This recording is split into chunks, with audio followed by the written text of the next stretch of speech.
Hello everyone. তো হঠাৎ করেই ঠিক হয়েছে আমরা একটু কোথাও ঘুরতে বেরোবো, কাজে বেরিয়েছি। তো এই যে মনীষা এসছে, মনীষা রানী। একটা জিনিস বলে রাখি, এই ভিডিওটা না 15ই আগস্টের ইভিনিংয়ের ভিডিও। আমরা না ঘুরতে ঘুরতে সল্টলেকের কাছে চলে এসেছি। ভাবছিলাম কোথায় খাবো কোথায় যাব বুঝতে পারছিলাম না।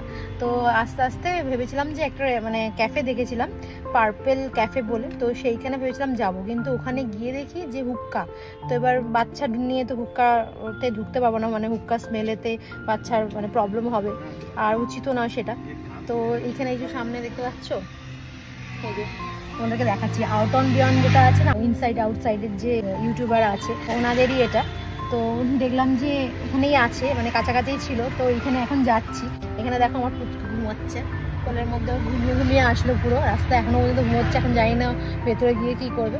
তো চলো তোমাদের সাথে শেয়ার করছি। তাহলে এসছি, ভাবলাম এখানে এসছি যখন তোমাদের সাথে ছোট করে একটা ভিডিও শেয়ার করে নিই।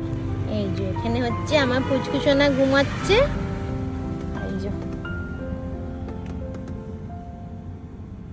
বেশ অনেক দিন পর আজকে আবার বাড়ি থেকে বেরোলাম। এখন তো আমার মেয়ের জন্য খুব একটা বেরোনোই হয় না বাড়ির বাইরে, যেটুখানি বেরোচ্ছি ওর প্রয়োজনেই বেরোতে হয়, ডক্টর দেখানো হোক বা ওর ভ্যাকসিনের জন্য হোক। যেহেতু ও এখনো অনেকটাই ছোট, তো তার জন্যই বাইরে বেরোনোর খুব একটা রিস্ক পাই না আমি। একটু কিছুদিন যাক, তারপরেই ভেবেছি একটু দূরে কোথাও ঘুরতে যাব। সত্যি কথা বলতে ঘরে বসে বসে আমিও বোর হয়ে যাচ্ছি আজকাল। যে মেয়ে একদমই ঘরে থাকতো না, এদিক ওদিক ঘুরে বেড়াতো, সেই মেয়ে আজকে বাচ্চার জন্য পুরো ঘরবন্দি হয়ে গেছে। কতটা ডিপ্রেশন কাজ করে মাঝে মাঝে আমার একদমই ভালো লাগে না। মনে হয় যে কবে একটু বড় হবে ও, কবে আমি একটুখানি বেরোবো, একটু এদিক ওদিক যাবো। কারণ আমি একদম ঘরে বসে থাকার মেয়ে নই, আমি সবসময় কাজবাজ করতাম, এদিক ওদিক যেতাম, তোমরা তো দেখেইছো। আবার জানো তো, এটাও মাঝে মাঝে ভাবি যে এই যে সময়টা কাটাচ্ছি আমি আমার বাচ্চার সাথে, এটাও আমার কাছে খুব স্পেশাল মোমেন্ট। এই সময়টার জন্য কত অধীর আগ্রহে বসেছিলাম, কতগুলো মাস অপেক্ষা করেছি। ভাবতাম যে কবে আসবে, কবে আমি একটুখানি ওকে কোলে নেব, কবে একটু আদর করব। এগুলো আবার ভাবলে ভালো লাগে যে এই দিনটাও হয়তো একটু বড় হয়ে গেলেও আমি মিস করব। তখন ভাববো যে কি সুন্দর দিন কাটিয়েছি ওর সাথে, কত ছোট ছিল, দেখতে দেখতে কেমন বড় হয়ে গেল। তখন হয়তো আবার এটাও বলবো, কেন তো দাদি তুই বড় হয়ে গেলি। আমার এখন মনের মধ্যে অনেক কিছুই চলে, যেগুলো আমি মনে ভাবি, ভেবে আবার নিজেকে সান্ত্বনাও দিই, আবার মাঝে মাঝে প্রচন্ড প্যানিকও করি, আবার ডিপ্রেশনও হয়। ওই মিক্স আপ ফিলিংস কাজ করছে আমার মধ্যে পুরো। যাই হোক, তো মনীষা এসছিল এই সময়, তো ভাবলাম যে ও যখন এসছে তো এই সুযোগে এবার বেরোনো যেতেই পারে, তাই জন্যই বেরিয়েছি। আর চারিদিকে যা ঘটনা ঘটছে শুনেও অবাক লাগে যে এরকমও কিছু ঘটনা ঘটতে পারে। ভাবো আরজি করের যে ঘটনাটা, এটা কারোর কাছে আশা করছি আর অজানা নেই, সবাই জানো মোটামুটি।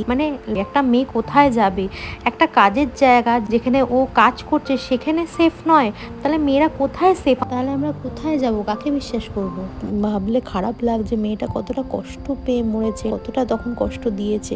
যারাগুলো করেছে ভাবছি তারা কি মানুষ? তারা মানুষের পর্যায়ে একদমই পড়ে না। আমি তো বলবো জীবজন্তু এর থেকে অনেক ভালো। জীবজন্তু বললেও তাদেরকেও লজ্জা দেওয়া হবে, এত বাজে কি করে করতে পারে একটা মেয়ের সাথে, এত নির্মম অত্যাচার, এত নিষ্ঠুর। তা নাকি আবার ডাক্তার, ভাবলেও ঘেন্না লাগে। আর শুধু এটা কেন, আরো কত ধর্ষণের ঘটনা ঘটছে প্রতিনিয়ত, দিনের পর দিন ঘটে চলেছে। সেগুলো কিছু হয়তো আমরা জানতে পাচ্ছি, আবার কিছু ধামাচাপাও পড়ে যাচ্ছে। আমি তো এটাই বলবো যে এই যে ধর্ষণকারীরা যারা ধর্ষণ করে তাদের জন্য এমন একটা শাস্তি বার করুক সরকার, যাতে তারা ধর্ষণ কেন, মেয়েদের দিকে একবার চোখ তুলে তাকানোর আগেও যেন ভাবে যে এটার ফলাফল কি হতে পারে। আর একটা অবাক ব্যাপার, এই যে এত বড় একটা ঘটনা ঘটলো, সেটা এত দিন হয়ে গেল, বাট এখনো পর্যন্ত কে করেছে সেটা ধরতে পারলো না। আর কতদিন পরে এটা জাস্টিস পাবো ঠিক আমার জানা নেই, তবে আশায় আছি এক না একদিন আমরা এটা জাস্টিস ঠিক পাবো। যাই হোক, অনেক কিছুই বলে ফেললাম, আরো মনে হচ্ছে অনেক কিছু যেগুলো মনের মধ্যে আছে বলি, বাট থাক, ভিডিওটা অনেক বড় হয়ে যাবে আর কিছু যদি বলতে যাই। সো এখানে দেখতে পাচ্ছ ওরিও শেক অর্ডার করেছি, যেটা খেতে খুবই টেস্টি ছিল। তার সাথে এই পিজাটা আর ফিশের একটা আইটেম অর্ডার করেছিলাম, যেটা আমার নামটা আমার ঠিক মনে নেই। আর খাবারগুলো সত্যি কথা বলবো ভীষণ টেস্টি ছিল। আমার তো এই ভিডিওটা এডিট করতে করতে এখন খাবারগুলো দেখছি আর জিভে জল আসছে। বিশেষ করে ওরিও শেকটা খেতে ভীষণ টেস্টি ছিল।